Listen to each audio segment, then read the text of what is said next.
Back everybody to another episode of Dentists Who Invest official podcast, episode number 31. Apologies on my behalf for the brief hiatus between this episode and the previous ones. I've just been so insanely busy. I've missed them. I hope everybody's missed them as well, as much as I have.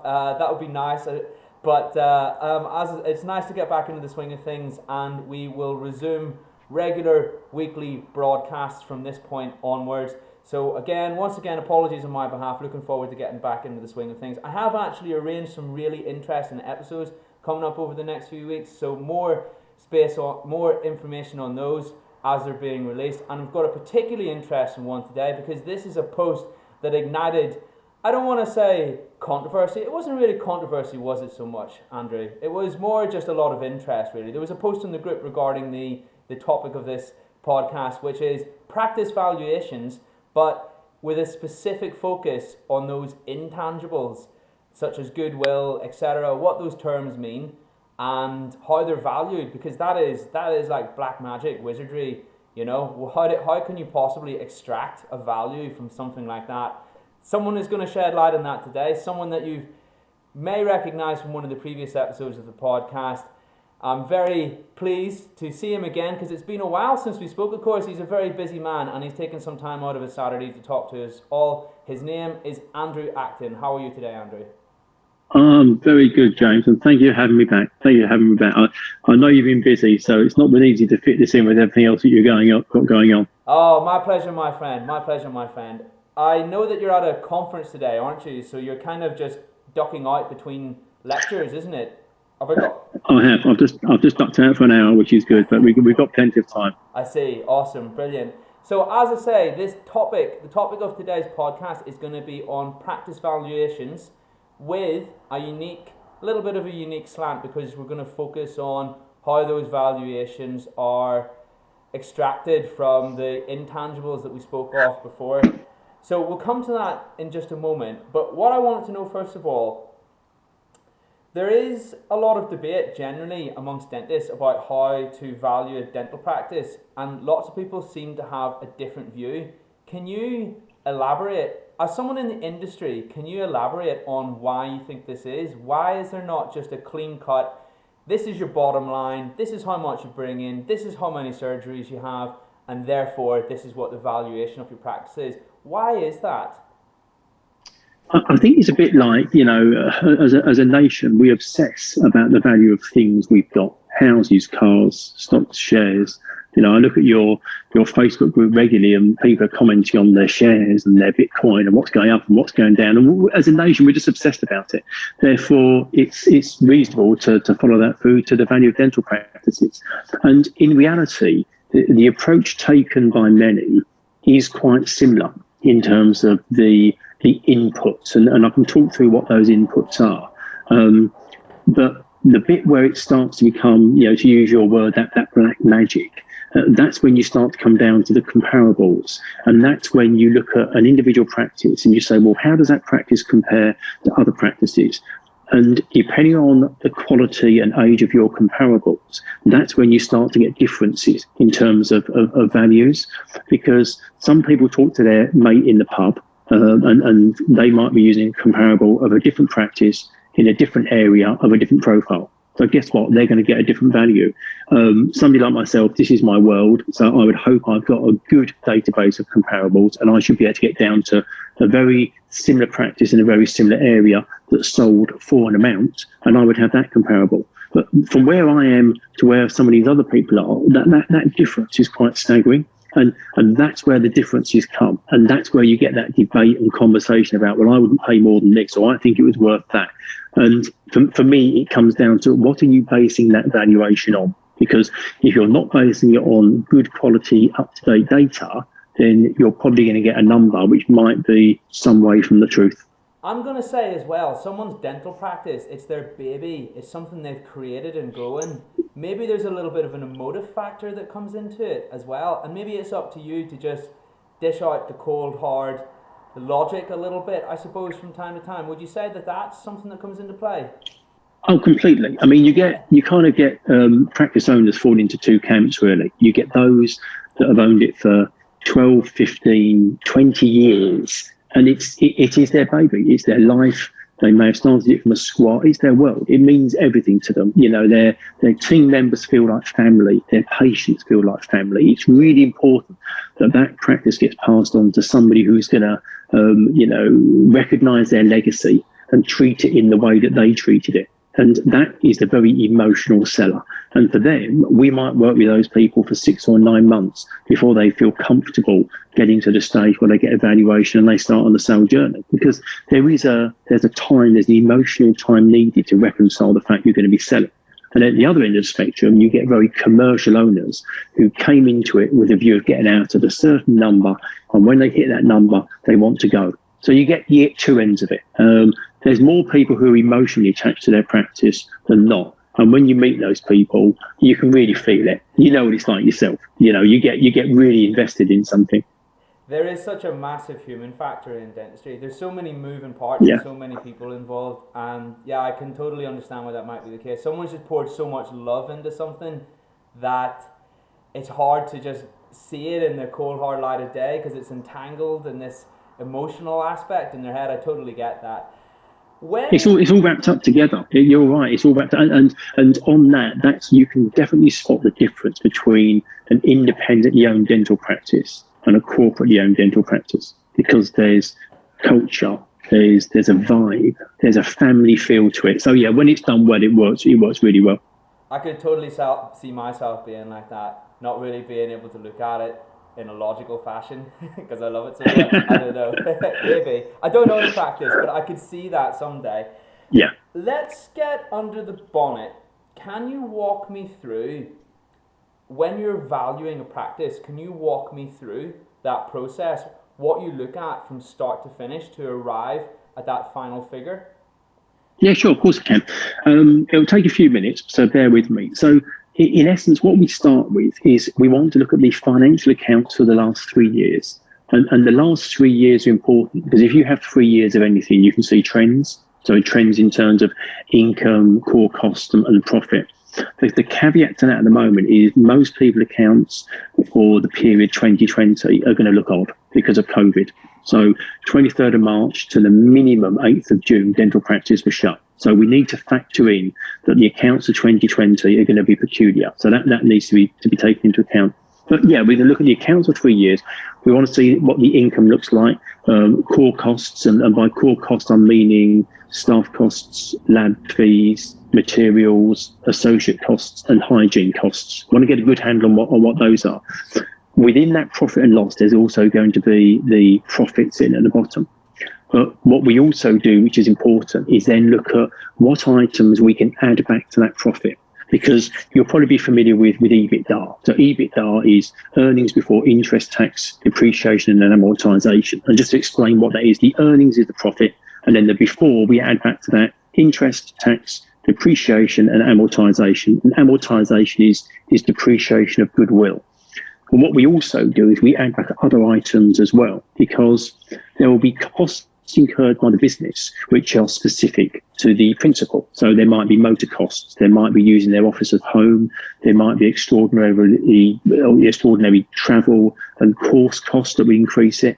But what we also do importantly is we get the practice to a state that reflects a full-time principal, that it may require an adjustment to associate costs. And when you've done that, you've then got a reconstituted net profit. And that should be the profit figure which the buyer would effectively be taking on, and would be the profit that would enable them to draw money out of the business themselves, but also in turn produce the cash to repay their bank loan. So getting to that reconstituted net profit figure is really important.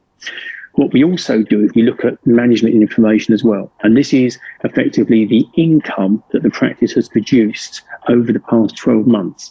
And going back to what I was saying about COVID, it's important that we get up-to-date figures to see how the practice is performing now, because the now is really important.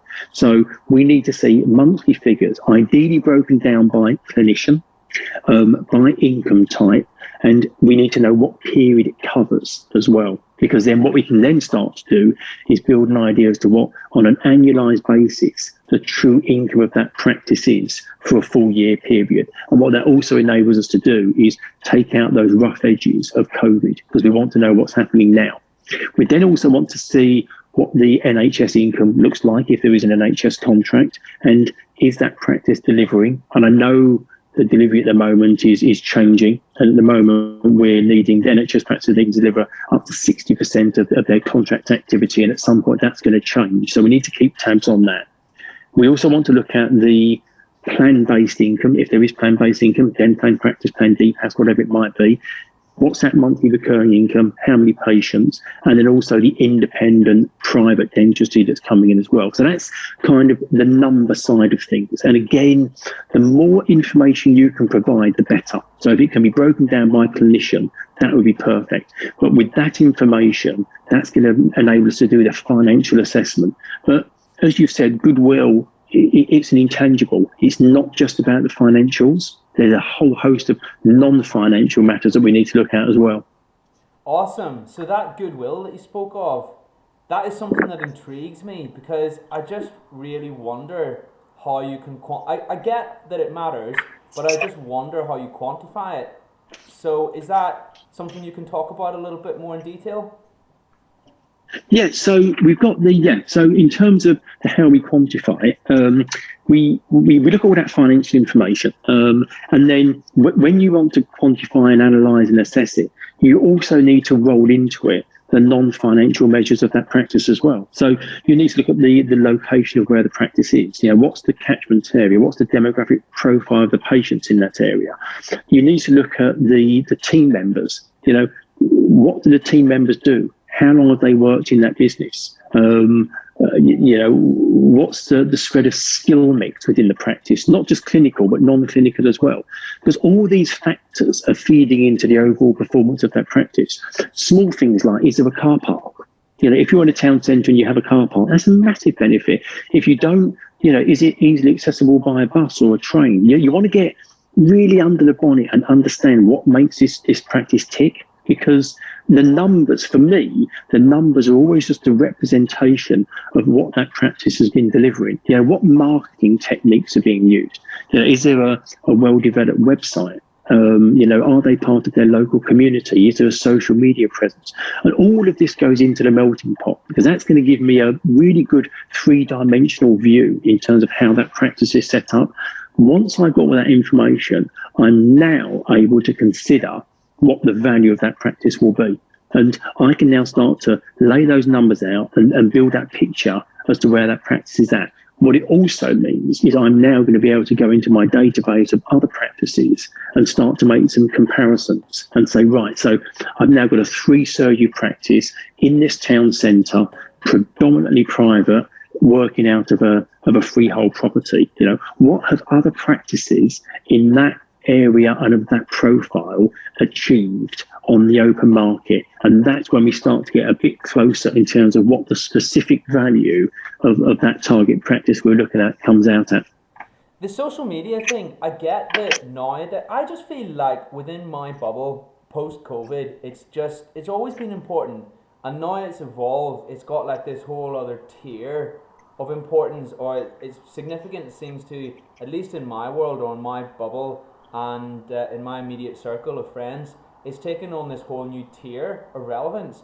I'm just wondering, how much does that Instagram with 20k followers that's assigned to a dental practice, how much does that add to the valuation in real terms in your experience? Is it a little or is it a lot? Hard to say, obviously, but I'm just curious. So in isolation, 20,000 followers on Instagram doesn't add to your value one bit. Right. Because the followers in themselves are worth nothing.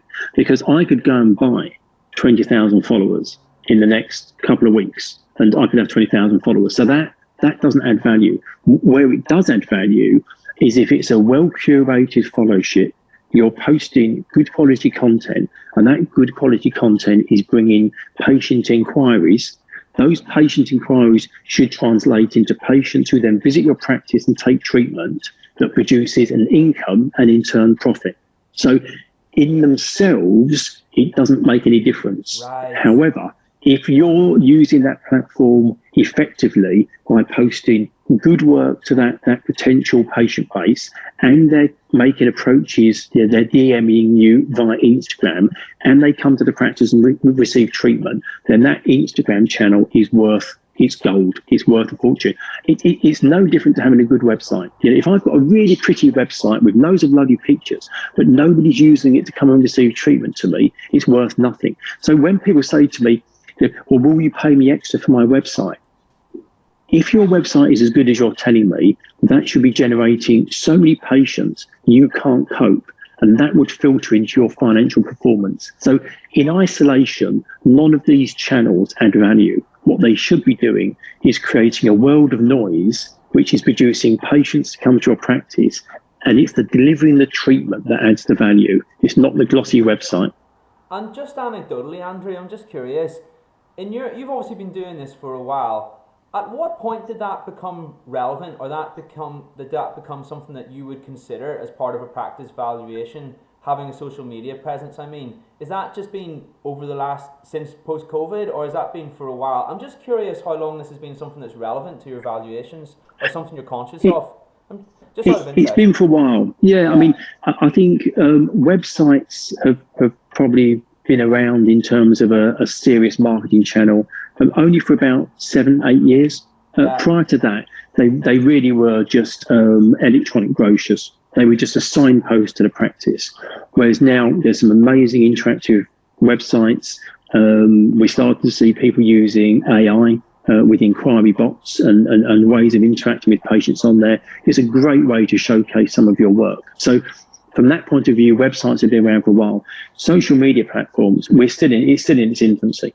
There are very few people who are using social media in a way to engage new patients. Lots of people are using it to promote themselves or their practice, but I don't think they have the systems in place to really harness the power and generate new patients. I would say it's probably no more than a year or two, but there's some amazing accounts out there. Some people are doing it really well. Yeah, it can. From personal experience, where I'm working at the minute, they use it extremely effectively. They've taken on a member of staff who solely just films treatments. They solely film treatments. And the number of patients that have come to me and said, I've been following you guys on social media for 2 years and I've just taken the plunge. And that regular content, it just plants seeds. It plants seeds and seeds and seeds, and it translates into interest, which can eventually be monetized if you go about it in the correct way. And go on, sorry. Sorry, go on. I was just going to say, from a practice value point of view, having a number of strands to produce inquiries is important. I always get nervous if somebody's put all their eggs, say, into the Instagram basket or just into Facebook. That's dangerous, because when they come through that channel, because you don't own the algorithm, if they change the algorithm and those people then can't find you anymore, suddenly you've lost it as a channel. So I think whilst it's good to have I think it's called a hero channel, where you have this main channel that you focus on, I think you also need to have a number of different channels so you don't become too reliant on one area, because if something changes, then you lose access to those people. That can be a real problem. What about if Instagram goes out the window and TikTok is where it's at? And TikTok is not something that I feel like I'm a little bit too old for TikTok, and there's probably a lot of people out there who feel the same. Is TikTok? I think if it takes over, I think a lot of us are going to need to get dance classes, aren't we? If TikTok becomes the way forward. But see, this is what I mean, because this is what people watch, and I don't know. I'm yet to see someone effectively marry dentistry and dancing videos, but when that happens, I think that there could be a gold mine there, particularly for those sorts of patients who like their ABB and things like that. Not to generalize too broadly, but I really feel I think also you've got to stay open to how things are changing, because you're right. I think TikTok, it did start as that kind of dancing app, and I think it's moved on. I've got an account. I look at it very frequently, but there's already people who are doing house renovations and they're tracking their progress through TikTok. Yeah. TikTok is out there at the moment, but you may have seen there's also this new audio dialing app called Clubhouse. Oh yeah, I'm on that. Twitter Spaces, Twitter are coming up with their own version. It keeps moving and evolving, and I just think that from a dental practice point of view, you need to be aware to being seen on the right platforms for your patient demographic. Because remember, if you're looking for, say, females in the 18 to 24 year category, it might be that TikTok is a really important channel for you and you need to embrace it and work with it. If you were looking more for the denture market, and this is a generalization, then it might be that TikTok doesn't resonate so strongly with people if you're in the denture market. So I think you need to understand your patient profile and appear where they are, because I think lots of social media platforms and marketing generally there's a phrase which is go where the eyeballs are, and wherever people are looking, that's where you want to pop up. So I think there is some work to making sure that you understand the demographic of who you're trying to get to, and then appear on the platforms that suit those. Because again, it's all about getting patients in the chair, because that's where you produce your revenue. It's not just about a marketing game. I heard an interesting saying the other day, attention is currency, okay? Attention is currency because you can monetize it, and your reputation is leverage off that currency. Yeah. So as everybody knows, maybe not everybody knows, but leverage in trading is when you borrow money to magnify your position, so you can increase your exposure by multiples by having a good reputation, which is your leverage effectively. So it's just another way of thinking about it, which I thought was quite interesting. I did read as well, on the topic of Instagram and TikTok, I read that 60% of posts on Instagram from pages over 10k followers, something along those lines, are reposts from TikTok, so the content is actually originally from TikTok. Okay, so it just gives you a little bit of insight as to what way that shift in attention is moving. And I don't even have a TikTok account. I don't really even know anything about it, but I just know that if there's a trend in there and that's coming to surface, it's worth paying attention to. And it's those early movers that can be on a platform whilst it's just expanding that can really capitalize on that. So just something to think about, So I had another question as well. I know that what a lot of people do, perhaps they make the mistake of comparing their practice to a practice that's similar in their local area and deriving a valuation based on that. How important is that to your decision-making process to arriving at these practice valuations, Andrew? We're back to the comparables. The comparables are critical, and the largest determining factor in terms of the cap, the top and the bottom of your value, is going to be the location. The location is going to drive the maximum you can achieve as a multiple, and the minimum as well. But then once you get the location sorted, even within an area, an NHS practice in a leasehold is going to value different than a private practice in a freehold. And then you've got some vagaries, so if you've got an NHS practice in a leasehold with a really short lease that isn't protected by the Landlord and Tenant Act, and you've only got 3 years to run on the lease, in theory it should have a high value because NHS practices are sought after. However, if you've got a lease that may not necessarily be renewed, that has taken the desirability right down to the bottom end of that range. Equally, if you've got a private practice with a freehold, that would value quite well relative to the practice with a leasehold but no security. And this is where the subtleties start to kick in, and people start saying, well, my friend sold for this and my practice is similar. And similar isn't really good enough. You really need to dig a bit deeper. You need to know the location. It's that location, the numbers, what is the tenure of the property, who produces the income. And sadly, everybody also wants to hear the biggest number possible.